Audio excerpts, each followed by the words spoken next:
saw me packing more stuff up in the car, and these things just fit.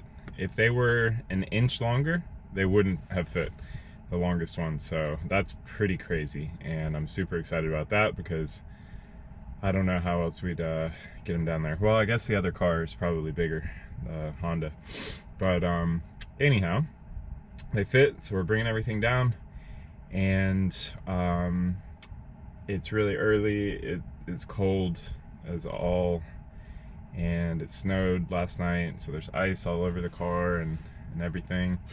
But I need to get out there early because the offer we made on the house that you saw was not accepted. As it turns out, there were multiple offers, and the agent was being really strange, and it didn't feel right. It was weird. This house has been on the market for almost a year. They've dropped the price like 10 times. It's been under contract twice, and both times something happened where it didn't work out, and now suddenly they have all these offers. I don't know, it was really strange.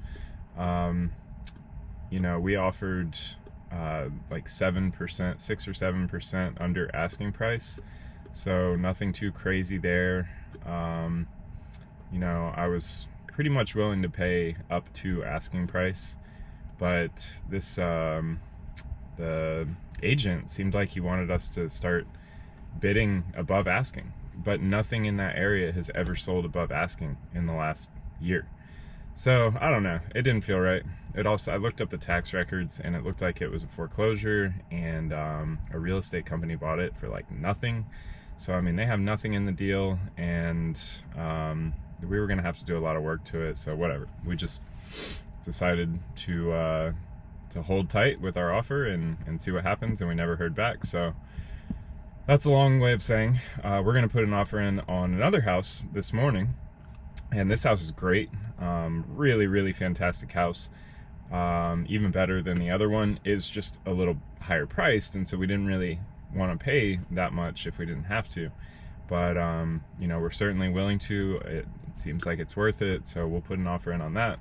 But it has power lines running along the road in front of the house, so I need to get out to the boat like now and figure out how tall the boat is, talk to some transport companies, figure out if it's going to fit underneath those power lines, and what to do about that situation.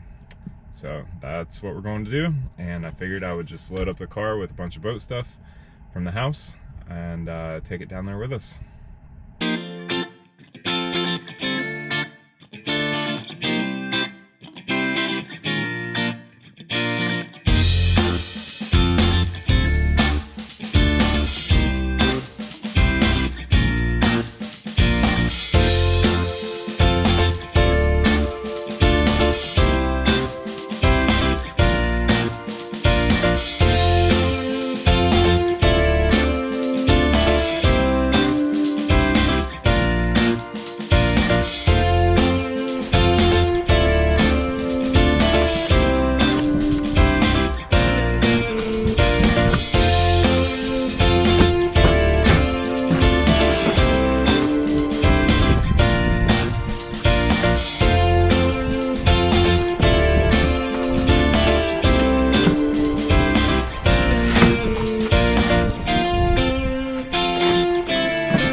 so that little part that I was measuring is the highest part of the boat, and it's 27.5 inches from the tow rail right now.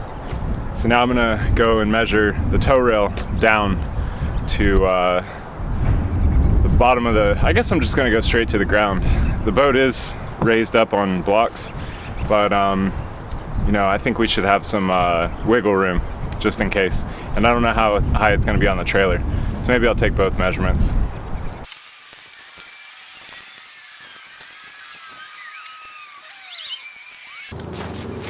All right, so right now, the top of the tow rail is 115 inches above the ground, and the boat is sitting 9 inches off the ground right now. So let's go back into the warmth and talk about all of those measurements. All right, everyone, we'll make this quick because my camera battery is gonna die. It's so cold. Okay, so basically you saw how I measured, nothing too scientific, but I think I did a pretty good job. I think we're like gonna get very close, within a few inches. So to the tallest part of that spray dodger, we are at 142.5 inches off the ground.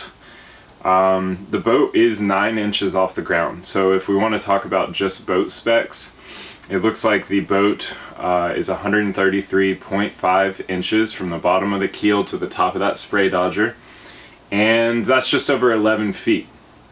So my concern are these power lines. You know, regulations recommend 12-foot minimum on power lines. Whether people follow that, you know, I don't know. These seemed kind of low, so we're definitely going to be right at that 12 feet. All right, so the battery died, but turns out I had another charged one, so that's awesome. So yeah, so what I was saying is, you know, hopefully these power lines are like 15 feet up in the air, and it doesn't matter. You know, I could see where they had horses on this property, and I could see where they had horse trailers going in and out, and it looked like they even had a like a semi-truck go back in there, because there was a what do you call it, like a trailer, a 18-wheeler trailer. So I know the truck can get underneath there, but what I'm thinking is that the boat is going to be taller than the truck. So that's my main concern. So I think it's really going to come down to how tall are those power lines, and how far off the ground is the boat going to be on the truck trailer. So what I'll do is make some calls this morning and try to get in touch with some people who do this for a living and see what they have to say. All right, so lots of stopping and starting here, sorry, but I just gave Deepwater Transport a call. They are a boat shipping company here in North Carolina, down on the coast, and they're actually the ones who brought this boat out here from the coast originally. So what they said is that the loaded height of the boat should be around 12.5 feet maximum. They don't think that it's going to be any higher than 12.5 feet. And so I asked him about power lines. He said that it shouldn't be a problem, you know, that the power lines should be above that. Most of them, he said, are around 15. And but I'll double check that, of course. And what else did he say? Oh, he gave me a quote, $3,600 to take it all the way down to Florida. So I felt like that was pretty fair. I'll give some other people a call to see what they have to say, but and the only other thing he said was that the only people who can transport boats like strictly by themselves, pick up the boat, bring it down there, put the boat down, are people with hydraulic trailers. And apparently they do not have hydraulic trailers, so we'd have to get a crane to pick it up and put it on the trailer, and then another crane to get it off of the trailer. So that was interesting, and I did not realize that before I called him. So good information. I'll definitely try to find somebody with one of those hydraulic lifts, because I can't imagine the cost for 2 cranes, you know, added into it. But anyhow, we'll see. Yeah, and so that's about it. So starting to make a little bit of progress here, and the last thing I'll do is go out there and measure the mast. I know I measured it years ago, but I can't remember what it is, so we'll go out there and measure it again.